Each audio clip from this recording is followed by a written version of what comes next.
मुद्द्यांमुळे अडथळे आणत होते त्याबद्दल अगदी थोडक्यात तुम्हाला सांगायचं. एक होता त्यातला हाईड ऍक्ट. आता हाईड ऍक्ट याला अगदी बरे लोक असं म्हणायला लागले की काहीतरी लपवण्याचा ऍक्ट आहे, म्हणजे HIDE हाईड. तर ते तसं नाहीये.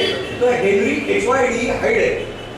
हा एक अमेरिकेतला ग्रोस्ट आहे. त्यांनी आपल्यासाठी मार्ग काढून दिलेला, म्हणजे तो जर मार्ग काढून दिला नसता तर आपल्याला या करारात सामील होता आलं नसतं. तो काय म्हणाला, आता जे आपण सेफगार्ड सांगतोय, सेफगार्ड म्हणजे काय, आंतरराष्ट्रीय नियम असा आहे की जर आपण याच्याकडनं युरेनियम घेतलं तर आपले सिव्हिलियन रिॲक्टर जेवढे आहेत ते जगातलं कोणीही येऊन बघू शकेल. जगातलं कोणी म्हणजे त्या टेक्नॉलॉजीपैकी कोणी, म्हणजे आपण ते रिॲक्टर कोणालाही दाखवू आपण लपवून ठेवणार नाही. आणि यामध्ये काहीही गैर नाहीये. त्यामध्ये मिलिटरीचे दाखवायचं असं बंधन नाही. आणि हे लक्षात घेऊन भावांनीच आपले डिझाईन असं केलेलं होतं की सिव्हिलियन उपयोगाचे रिॲक्टर वेगळ्या ठिकाणी आहे, मिलिटरीचं वेगळ्या ठिकाणी. आता याला जणू काही आता हे आपला पूर्ण स्वाभिमान विकायलाच लागलेले आणि देश गहाण टाकायला निघालेले या पद्धतीने हाईड ऍक्ट केलेलं होतं. आणखी एक महत्वाची गोष्ट त्याच्यामध्ये की एखादा करार जेव्हा होतो, आंतरराष्ट्रीय करार विषयी कुठला आपण साधा करार खरेदी विक्रीचा जरी असेल तर दोघांच्या फायद्याचा असेल तर तो होणार आहे ना. त्याला विन विन सिच्युएशन असं मॅनेजमेंटच्या भाषेमध्ये म्हणतात. का एकाला पूर्णपणे मातीत घालून दुसऱ्याला असं कोण तयार होईल. तर सध्याच्या काळामध्ये आपल्याला काही रिॲक्टर्स अमेरिकेकडे घ्यायचे. जनरल इलेक्ट्रिक बहुतेक मोठी कंपनी GE आपल्याला काही रिॲक्टर देणार आहे. पण ते रिॲक्टर आल्यानं आपल्याला अगदी 2017 पर्यंत आपण 4000 मेगावॅट पासून 20,000 मेगावॅट पर्यंत ऊर्जेत जाणार.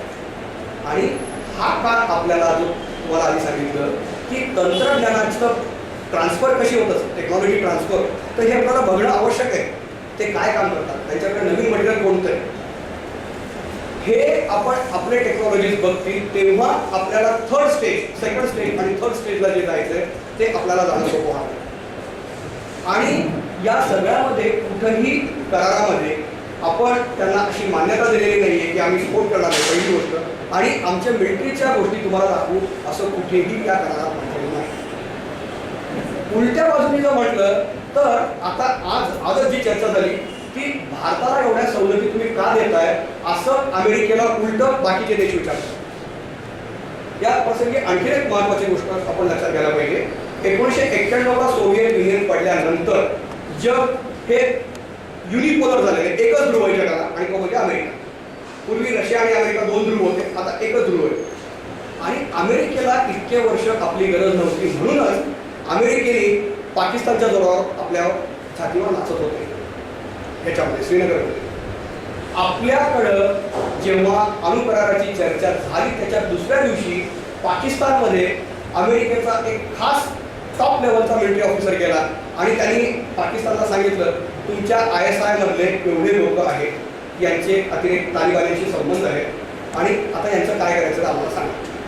अमेरिका आजपर्यंत कधीही करत नव्हतं.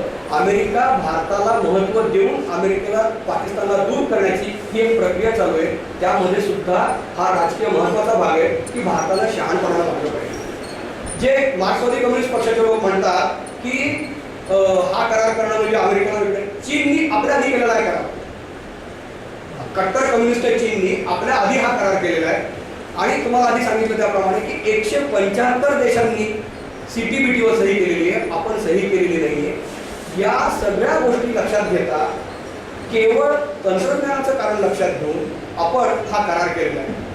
आणि मी 3 वर्षापूर्वी R चिदंबरम यांना स्वतः भेटलेलो आहे. मी 1 तास जवळजवळ त्यांच्याशी या मुद्द्यावर बोलत होतो. R चिदंबरम असं म्हणाले की एक शेवटचा मुद्दा जो न्यूक्लिअर वेस्टचा, की आपण त्या बाबतीत काय काळजी घेतो. त्यावेळेला पण अणुस्फोट झाल्यानंतर एक वेगळी प्रतिक्रिया अशी यायला लागली होती, विशेषतः वर्तमानपत्रांमध्ये.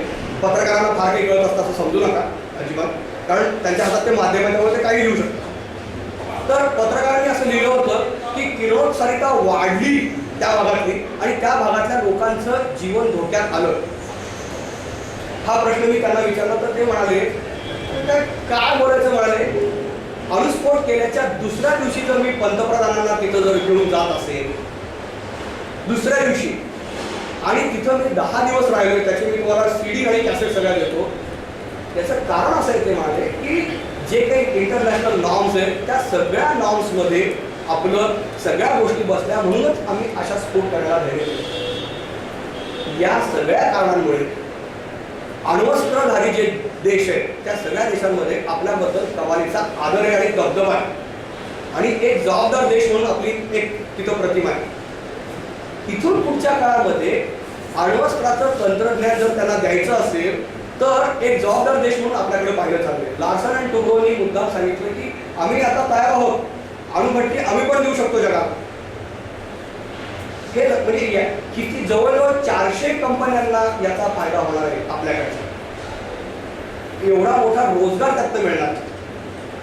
याचं कारण परत एकदा जर तुम्हाला सांगायचं तर पंडित नेहरूंनी भावांना प्रोत्साहन दिलं आणि आपण 1948 साली या क्षेत्रामध्ये उतरलो. 1972 साली आपण भारतीय अवकाश संशोधन केंद्रामध्ये विक्रम साराभाईंच्यामुळे उतरलो. म्हणून निदान 2 तंत्रज्ञानाच्या बाबतीमध्ये, एक स्पेस आणि न्यूक्लिअर या बाबतीमध्ये जगात आपला दबदबा आहे आणि त्याच्या जोरावर आपण एवढी प्रगती केलेली आहे. आणि त्याच दृष्टीनं हे पाऊल अतिशय महत्त्वाचं होतं. एवढं बोलून मी थांबतो. तुम्हाला काही प्रश्न असतील तर जरूर. धन्यवाद.